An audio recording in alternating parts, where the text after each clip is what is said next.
चलिए जी बच्चों, आज हम लोग स्टार्ट करते हैं अपना अगला topic, Wheatstone bridge. Wheatstone bridge जो है एक इलेक्ट्रिकल रेजिस्टर्स का अरेंजमेंट है in the form of quadrilateral, जिसमें हम लोग ढेर सारी एप्लीकेशंस का इस्तेमाल करते हैं। ओरिजिनली कुछ इस तरीके का अरेंजमेंट है, 4 रेजिस्टर्स जैसे हमारे टेक्स्ट बुक में बनाए हुए हैं वैसे ही मैंने यहाँ पे रखे हैं, R1, R2, R3, R4, ऐसे 4 रेजिस्टर्स हैं। और ओरिजिनली जो है व्हीटस्टोन ब्रिज बनाया है सैमुअल हंटर क्रिस्टी ने। ओके, ओरिजिनली इन्होंने डेवलप किया है, मगर वो इतना अधिक फेमस नहीं हो पाया था। लेटर जो है इसको रीइंट्रोड्यूस किया है चार्ल्स व्हीटस्टोन ने। ओके, तो चार्ल्स व्हीटस्टोन का जो काम है वो ज्यादा बेहतर तरीके से अपनाया गया और इन्होंने ज्यादा अच्छी तरीके से इंट्रोड्यूस किया दोबारा से। ओरिजिनल वर्क जो है सैमुअल जी का है और रीइंट्रोड्यूस किया है व्हीटस्टोन जी ने, तो इनके नाम पे ही रख दिया गया है नाम इसका, व्हीटस्टोन ब्रिज। अब अगर इसकी डेफिनेशन देखें तो क्या होती है?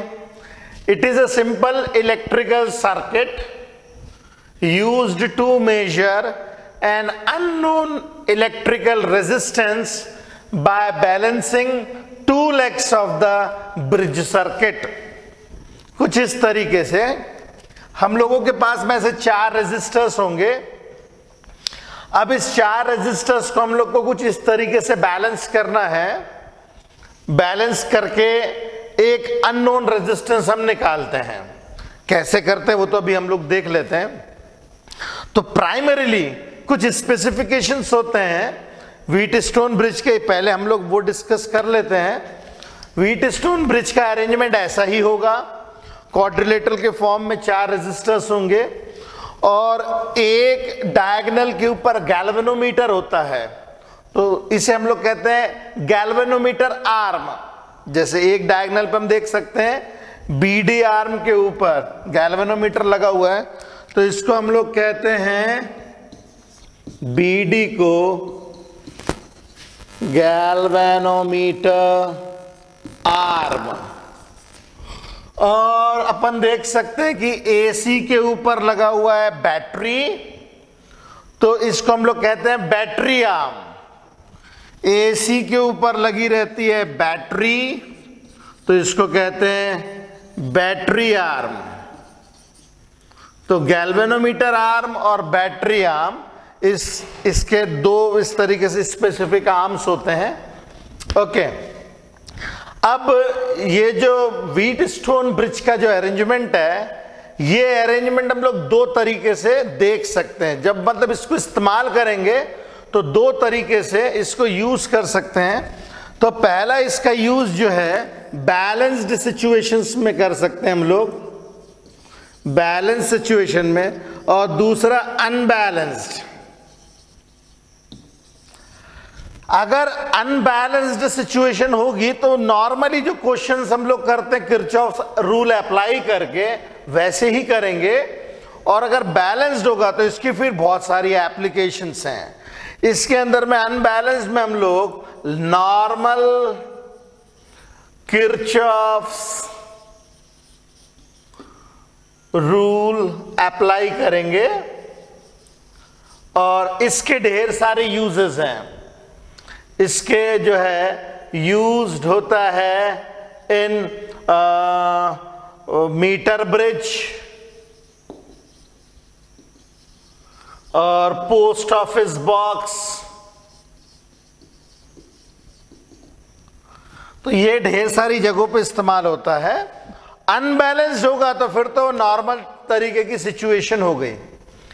तो मैं इसको समराइज कर देता हूं। व्हीटस्टोन ब्रिज एक अरेंजमेंट है 4 रेजिस्टर्स का in the form of quadrilateral, और ये कुछ इस तरीके से हम लोगों को अरेंज करना है कि एक डायगोनल पे हम गैल्वेनोमीटर लगाएंगे और दूसरे डायगोनल के ऊपर हम लोग बैटरी लगाएंगे, और इसका इस्तेमाल हम लोग करते हैं अननोन रेजिस्टेंस फाइंड करने के लिए। अननोन रेजिस्टेंस फाइंड करके क्या क्या करते हैं वो हम डिस्कस करेंगे, मगर अभी हम लोग को पास में इतनी इंफॉर्मेशन होनी जरूरी है। ओके, तो ये अगर क्लियर हो गया होगा तो फटाफट इसको लिखिए, फिर हम इसके आगे पढ़ते हैं कि बैलेंस्ड व्हीटस्टोन ब्रिज किस तरीके से यूज किया जाता है।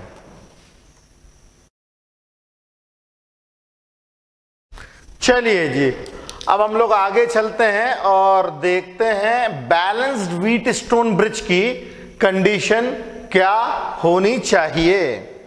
बैलेंस्ड व्हीटस्टोन ब्रिज का सबसे पहले तो मतलब क्या है।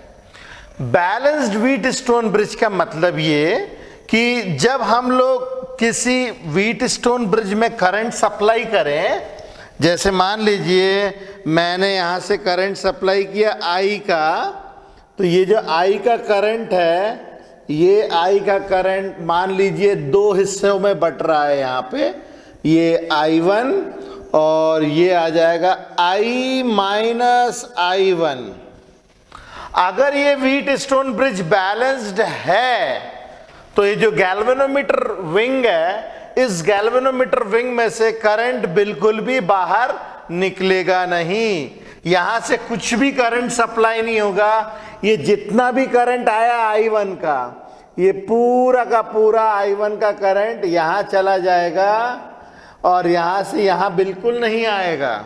सिमिलरली ये जो I माइनस I1 का करंट है, I माइनस I1 का करंट पूरा का पूरा इधर चला जाएगा और यहां पे कुछ भी नहीं जाएगा।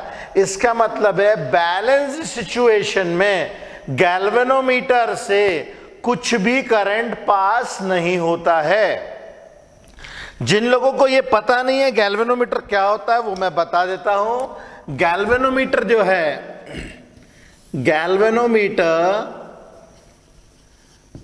is a current detecting device.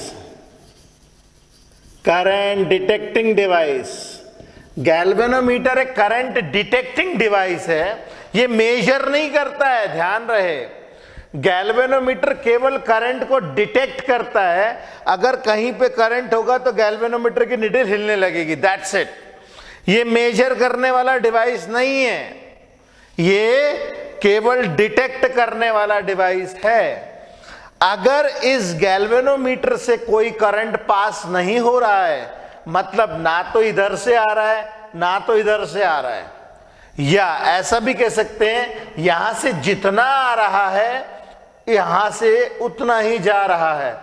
अगर ऐसी सिचुएशन है कि गैल्वेनोमीटर से कोई करंट पास नहीं हो रहा है, तो ऐसे सिचुएशन में हम लोग कहेंगे कि व्हीटस्टोन ब्रिज बैलेंस्ड सिचुएशन है। तो balanced Wheatstone bridge, balanced Wheatstone bridge is that in which galvanometer current is zero। Galvanometer का करंट जीरो हो, ऐसी सिचुएशन बैलेंस्ड सिचुएशन कहलाती है। अगर मान लीजिए गैल्वेनोमीटर का करंट अपन लोग IG ले लें, चाहे नीचे की तरफ हो चाहे ऊपर की तरफ IG ले लें, तो ये IG must be zero for balanced Wheatstone bridge. That is IG जो है ये जीरो के बराबर होना चाहिए, तभी ये व्हीटस्टोन ब्रिज बैलेंस्ड कहलाएगा। Got the point. तो चलिए अब मान लीजिए बैलेंस्ड व्हीटस्टोन ब्रिज है, हमारा व्हीटस्टोन ब्रिज बैलेंस्ड है, तो अंडर बैलेंस सिचुएशन या फॉर बैलेंस्ड व्हीटस्टोन ब्रिज हम लोग क्या करते हैं, यहां पे दो मेशेस मान लेते हैं और किरचॉफ्स रूल अप्लाई करते हैं। मैं ले लेता हूं पहले ये वाला मेश, ये पहले नंबर की मेश, और हम ले लेते हैं ये फिर दूसरे नंबर की मेश। ऐसी दो मेशेस ले ली मैंने, ठीक है। अब मैं किरचॉफ सेकंड रूल अप्लाई करता हूं मेश नंबर 1 में या लूप नंबर 1 में। तो मैं लूप नंबर 1 ले लेता हूं। लूप नंबर 1 है कौन सा? A B D A, A B D A. इस पूरे लूप में आप देख सकते कहीं भी बैटरी नहीं लगी है। ए बी डी ए, यहां कहीं पे भी बैटरी नहीं लगी है। तो यदि मैं अप्लाई करूं summation of E M F is equal to summation of I R, मतलब किरचॉफ्स का सेकंड रूल, तो ऐसी सिचुएशन में 0 is equal to summation of I R. देखिए I1 इंटू R2, ये सेम डायरेक्शन में जा रहा है, ये तो 0 है, minus I-1 into R1, I1 into R2 minus I-1 into R1। तो I-1 into R1 that is equal to I1 into R2। ये आ गया हमारी पहली इक्वेशन। अब मैं ले लेता हूं दूसरा लूप। ये लूप है लूप नंबर 2, ये है लूप नंबर 2, ये है B C D B, B C D B. इसमें भी लगाते हैं हम लोग वही सेकेंड रूल किरचॉफ्स का, summation of E M F is equal to summation of I R. तो summation of E M F, battery तो है ही नहीं इसमें भी, तो summation of E M F is equal to summation of I R. I1 into R4, I1 into R4 minus, ये देखिए ऑपोजिट डायरेक्शन में आ रहा है, माइनस I-1 इंटू R3। तो ये आ जाएगा इधर से इधर I-1 into R3 is equal to I1 into R4। ये सेकेंड इक्वेशन। अब यदि फर्स्ट इक्वेशन को हम सेकेंड इक्वेशन से डिवाइड कर दें, first equation divided by second equation, अगर ऐसी सिचुएशन में अप्लाई करूं तो मुझे क्या मिलेगा? I-1 into R1 upon I-1 into R3 that is equal to I1 into R2, I1 into R4। चलिए अब इसको देखिए कट जाएगा, ये इससे, ये भी इससे कटेगा।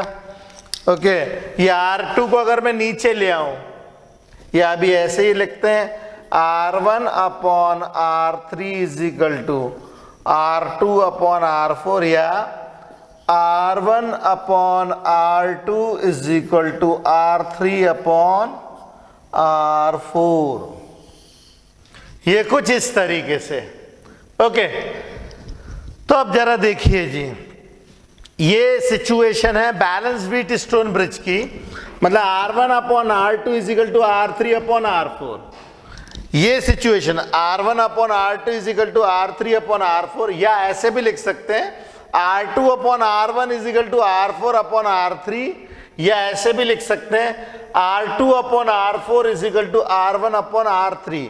इसको अलग अलग तरीकों से लिखा जा सकता है, मतलब ऐसा भी इंटरप्रिटेशन किया जा सकता है R2 upon R1, R2 upon R1 is equal to R4 upon R3, या ऐसे भी लिखा जा सकता है R1 upon R3, R1 upon R3 is equal to R1 upon R3 is equal to R2 upon R4, या ऐसे भी लिखा जा सकता है R2 upon R4 is equal to R1 upon R3।